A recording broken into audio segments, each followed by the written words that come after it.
इस deep dive में आपका स्वागत है। आज हमारे सामने जो स्रोत है वो एक बहुत ही अहम सवाल उठाते हैं। कुरान को सिर्फ पढ़ना, जिसे तिलावत कहते हैं, क्या वो काफी है? या फिर उसके गहरे मायनों पर सोचना, समझना, मतलब तदब्बुर करना, वो भी जरूरी है। हाँ, बिल्कुल। स्रोत ये इशारा कर रहे हैं कि शायद आज मुस्लिम समाज में एक तरह का समझ का संकट है। अच्छा, किस तरह का संकट? ऐसा लगता है कि सिर्फ पाठ करके सवाब मतलब पुण्य कमाने पर ज्यादा जोर है, हाँ, ये तो देखा जाता है। जबकि कुरान की जो बातें हैं उनको असल जिंदगी में उतारना, उन पर अमल करना, उस पर शायद कम ध्यान है। हम्म। तो आज हमारी कोशिश यही रहेगी कि समझें कि कुरान को समझना इतना जरूरी क्यों माना गया है। और इसमें रुकावटें क्या आती हैं? हाँ, रुकावटें क्या है, और अगर ये समझ की कमी है तो इसके नतीजे, इसके परिणाम क्या हो सकते हैं। चलिए इसी में थोड़ा और गहरा उतरते हैं। बिल्कुल। देखिए, कुरान से जुड़ने के ना कई लेवल हैं, कई पड़ाव हैं। जैसे? पहला तो है तिलावत, मतलब हम्म, सही उच्चारण के साथ पढ़ना। ठीक है।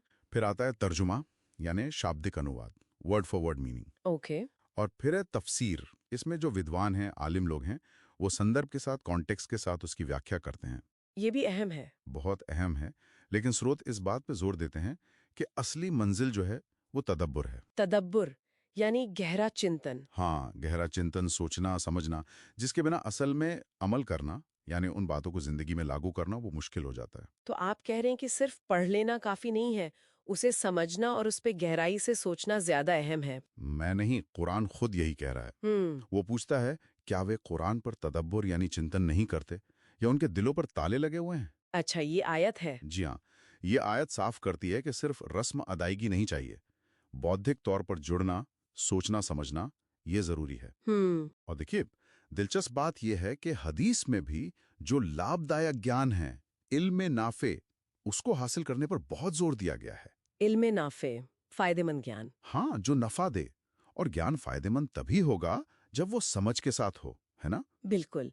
यहाँ एक बहुत ही दिलचस्प नुक्ता सामने आता है, वो है संदर्भ, कॉन्टेक्स्ट का महत्व। हाँ, ये बहुत क्रिटिकल है। स्रोत बताते हैं कि आयतें किन हालात में नाजिल हुईं, उतरी थीं, जिसे असबाबे नुजूल कहते हैं। अगर ये न समझें तो मतलब बिल्कुल बदल सकता है। बिल्कुल, अनर्थ हो सकता है। स्रोत इसके दो तरह के खतरे बताते हैं। क्या है वो? पहला, कि किसी आयत को उसके खास संदर्भ से निकालकर बहुत ज्यादा आम बना देना, ओवर जनरलाइज कर देना। मिसाल के तौर पर? मिसाल के तौर पर सूरह तौबा में जिहाद से जुड़ी कुछ आयतें हैं। वो एक खास ऐतिहासिक संदर्भ में थी, उन कबीलों के खिलाफ जिन्होंने मुसलमानों से की हुई संधि, ट्रीटी तोड़ दी थी। अच्छा। अब अगर उन आयतों को उस संदर्भ से हटाकर हर जगह हर समय के लिए लागू मान लिया जाए, तो मतलब खतरनाक हो सकता है। हाँ, ये बात तो है। और दूसरा खतरा क्या बताया? दूसरा खतरा है अति विशिष्टीकरण, मतलब किसी हुक्म को सिर्फ उसी एक वाक्य तक महदूद कर देना। जैसे? जैसे पैगंबर मोहम्मद सल्लल्लाहु अलैहि वसल्लम के घर आने वाले मेहमानों से जुड़े कुछ नियम कुरान में आए। अब अगर उन्हें सिर्फ उन्हीं मेहमानों और उसी घर तक सीमित मान लें, तो? तो हम उसके पीछे का जो बड़ा सिद्धांत है, यानी दूसरों की प्राइवेसी का, निजी सीमाओं का सम्मान करना, उसे शायद नजरअंदाज कर दें। हाँ, हाँ, ये समझा।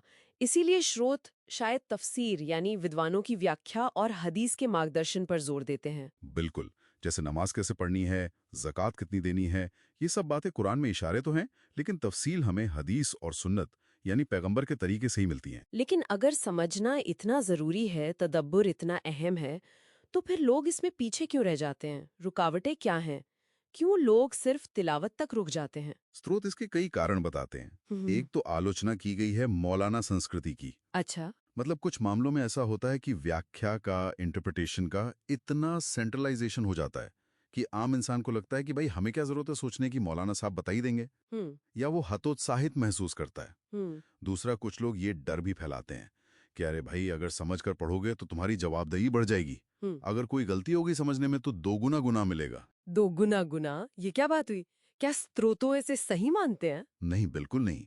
स्रोत इसे एक तरह का बौद्धिक दमन, इंटेलेक्चुअल सप्रेशन मानते हैं। अच्छा। उनका तर्क है कि भाई जानबूझकर अनजान बने रहना, इग्नोरेंट रहना, ये भी तो एक तरह की लापरवाही है। हम्म। इसकी भी तो जवाबदेही होगी। हम्म। कुरान तो रोशनी लाने आया था, अज्ञानता मिटाने आया था, उससे डरने के लिए थोड़ी आया था। हाँ, ये तो बहुत वाजिब बात है। और अगर इसे हम थोड़ा बड़े लेवल पे देखें, तो स्रोत एक किस्म के धार्मिक कारोबार की तरफ भी इशारा करते हैं। कारोबार? हम्म, हाँ, मतलब?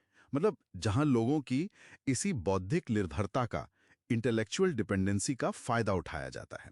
और फिर यही तदब्बुर की कमी समाज के पिछड़ेपन और ठहराव से जुड़ जाती है। अच्छा, एक और जरूरी बात जो स्रोतों में मैंने देखी, वो दीन यानी धार्मिक ज्ञान और दुनिया यानी सांसारिक ज्ञान के बीच एक विभाजन को लेकर थी। कई लोग समझते हैं ये दोनों बिल्कुल अलग चीजें हैं। हाँ, और स्रोत कहते हैं कि ये विभाजन सही नहीं है, कम से कम इस्लामी नजरिए से। ज्ञान तो ज्ञान है, वो एकीकृत है। मतलब ये कि जो सांसारिक या दुनियावी समझे जाने वाले विज्ञान हैं, जैसे मेडिसिन है, इंजीनियरिंग है, तकनीक है, ये भी लाभदायक ज्ञान यानी इल्म नाफा का ही हिस्सा हैं। अच्छा, बल्कि ये तो समुदाय के लिए फर्ज किफाया है। फर्ज़े किफ़ाया, इसका मतलब है कि एक सामूहिक जिम्मेदारी है। अगर समुदाय में कुछ लोग ये ज्ञान हासिल कर लें, तो सबकी तरफ से जिम्मेदारी पूरी हो जाती है। बिल्कुल सही। और अगर कोई भी ना करे तो पूरा समुदाय गुनाहगार होगा।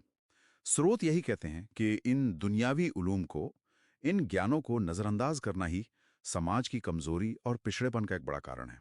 तो मतलब दीनी तालीम भी जरूरी है और दुनियावी भी। हाँ, बुनियादी दीनी समझ जो फर्ज ऐन है, वो तो हर मुसलमान पर लाजिम है, लेकिन समाज की तरक्की और भलाई के लिए दुनियावी इल्म भी उतना ही, या कहें कि सामुदायिक स्तर पर बहुत जरूरी है। तो इन सब बातों का सार क्या निकलता है, निचोड़ क्या है? निचोड़ देखिए ये है कि कुरान से जो हमारा रिश्ता है, वो सिर्फ तिलावाती यानी पढ़ने तक सीमित नहीं रह सकता। उसे तदब्बुर यानी गहरे चिंतन और सोच विचार तक ले जाना होगा। ताकि वो अमल में आ सके। बिल्कुल, ताकि वो हमारी जिंदगी में नजर आए, हमारे कामों में झलके। और इसके लिए जरूरी है कि हम समझें, सवाल करें, ज्ञान हासिल करें, चाहे वो दीनी हो या दुनियावी। दोनों को अलग करके ना देखें। हाँ, दोनों को साथ लेकर चलें और उन रुकावटों को पहचानें और दूर करें जो हमें खुद से सोचने और समझने से रोकती हैं, जैसे वो दोगुने गुनाह वाला डर या ज्ञान पर कुछ खास लोगों का एकाधिकार समझने की सोच। तो अंत में हमारे सुनने वालों के लिए एक सवाल छोड़ जाते हैं सोचने के लिए। जरूर। अगर हम सिर्फ रस्मी तौर पर पढ़ने से आगे बढ़कर कुरान और दूसरे अहम ग्रंथों पर व्यक्तिगत रूप से गौर व फिक्र करें, तदब्बुर को अपनी आदत बनाएं, तो ये न सिर्फ हमारी अपनी समझ को कितना बेहतर करेगा, बल्कि हमारे समाज के विकास और आज की जो चुनौतियां हैं, उनका सामना करने के हमारे अंदाज को कैसे बदल सकता है। ये वाकई सोचने वाली बात है।